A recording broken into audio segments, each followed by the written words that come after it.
بسم اللہ الرحمن الرحیم۔ میرا نام آصف جلیل ہے۔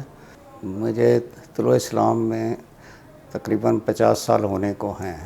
پہلی دفعہ میرا تعارف 1974 میں ہوا تھا۔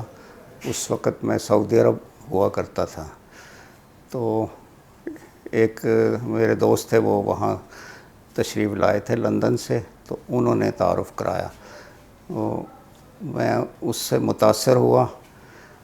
وہ وقت ایسا تھا کہ میں جو روایتی مذہب سے اس سے بہت بیزار ہوا تھا، اور مجھے سمجھ نہیں آ رہی تھی کہ میں کس طرف جاؤں گا۔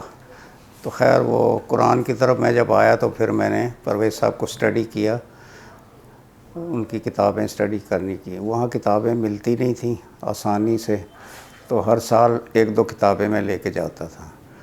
تو یہ سلسلہ چلتا رہا۔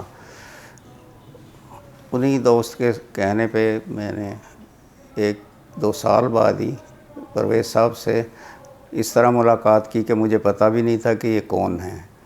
وہ ان کا کام تھا، ان کا میں لیٹر لے کر آیا، تو خیر بیٹھا۔ اس وقت مجھے بالکل نہیں پتہ تھا کہ میں کتنے عظیم شخص سے مل رہا ہوں۔ پھر اس کے بعد جب میں نے مطالعہ شروع کیا تو میرے ذہن میں کچھ سوال آئے، تو میں نے ان سے وقت لیا اور انہوں نے مجھے بلایا اور 1 to 1 میری ملاقات ہوئی۔ تو میں نے کچھ سوال کیے جس کا انہوں نے جواب دے دیا۔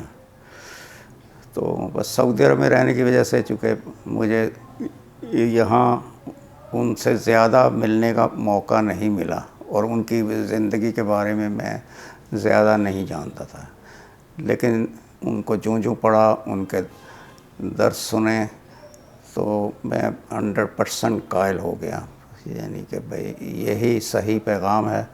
اور پھر ہم نے سعودی عرب میں بزم کی، دوستوں نے مل کر ایک بزم بھی بنائی ریاض شہر میں، جو تقریباً میں نے 8 سال چلائی۔ وہاں سے آنے کے بعد میں کراچی میں سیٹل ہوا، پھر وہاں میں نے 2007 میں ایک بزم بنائی تھی، تو وہ بزم چلتی رہی ہے اور آج بھی چل رہی ہے۔ اس سال کے شروع میں لاہور آیا ہوں، اور یہاں مجھے 3 ماہ پہلے لاہور بزم کا نمائندہ منتخب کیا۔ تو یہ تو میرا سفر ہے۔ باقی پرویز صاحب کو جب بھی میں نے پڑھا ہے، میں ان سے بہت متاثر ہوں۔ وہ اس طرح انہوں نے قرآن کا کوئی پہلو نہیں چھوڑا جو انہوں نے نہیں سمجھایا، اور میں نے بہت لوگوں کو سنا اور پڑھا ہے، لیکن جو باتیں پرویز صاحب نے بتائی ہیں وہ کسی نے نہیں بتائیں۔ خاص طور پر یہ جو نظام کی بات کوئی نہیں کرتا، یہ دین کی بات کوئی نہیں کرتا، یہ ایک مذہب کی بات کرتے ہیں۔ اس کے علاوہ جو مقافات عمل اور انسانی ذات کی نشو و نما کا تصور ہے، یہ بھی کہیں اور نہیں ملتا۔ اور یہ بہت اہم نکات ہیں قرآن سمجھنے میں۔